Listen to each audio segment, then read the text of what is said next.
God is the only ruler of men. The Lesson of King Nebuchadnezzar by Saint Nicholas, Bishop of Aredos. Listen to this story and tell it to your children and those you love and wish them all the best. Once the Emperor Nebuchadnezzar built a great city, Babylon. This city he decorated with many hanging gardens and towering towers. He made this city the capital of his state. This city was so beautiful that no other city in the world could compare with it. And one day, as the Emperor Nebuchadnezzar was walking in one of his towers, he looked down on Babylon and full of pride shouted, "This is not Babylon the Great, which I built with my great power to become the throne of my empire, the glory of my majesty? Is this not it?" Daniel 4:29. These words the emperor spoke, and at that time he did not remember God, the Creator. He forgot to thank him for his help. He did not humble himself before God, the duty of all rulers, and on the contrary, he also exalted himself as if he were God himself, as if he were the emperor of emperors. My brothers, what happened next?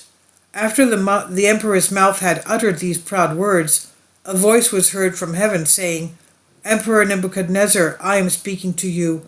Know that from now on and hereafter you will lose your empire. From now on you will live alone and outcast. You will live in the company of wild beasts and feed like an ox on plants. Your punishment will last 7 years. Thus you will understand that God is the only ruler of men. He rules the empire of men, and he decides to whom he will give authority to rule." What happened next is really hard to say. The proud emperor lost his mind and ran away to the mountains. There he lived like a beast in the company of the wild animals. For 7 years he fed like an ox on plants. His whole body was covered with hair, and on his fingers claws grew like the claws of birds. Only when 7 years had passed, he came to his senses and changed, worshipped God and his greatness. From then until his death he ruled, now repentant like a true servant of God. You may say that this story is very old and has nothing to do with you. Are you wondering how this story, which happened 2,500 years ago, can apply to you? My brothers, we will all die someday, and I must tell you the truth.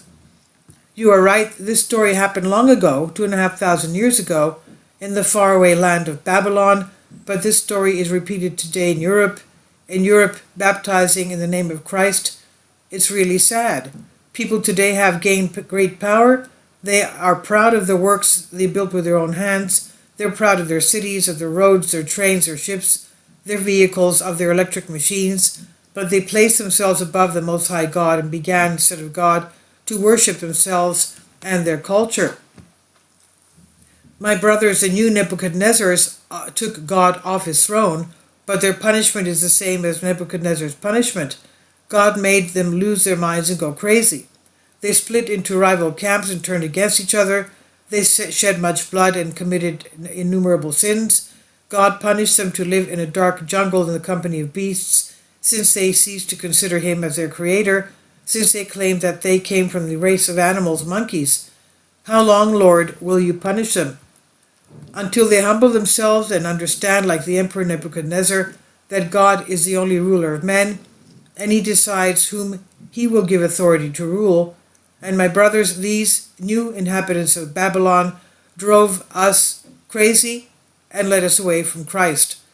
The question for us is, will we follow the way of Christ, or will we do as the new Babylonians do? Will we choose European culture or God? Let's choose carefully and think about what has happened to us so far. Let's not make some mistakes. Glory belongs to God forever and ever. Amen. And this I've translated for you from a Greek article from Orthodox Kypseli Publications. Please leave your comments, and thank you for your support. Kindly support my Patreon account. The daily posts are 5 videos daily, and they are totally different from what I have on my YouTube channel.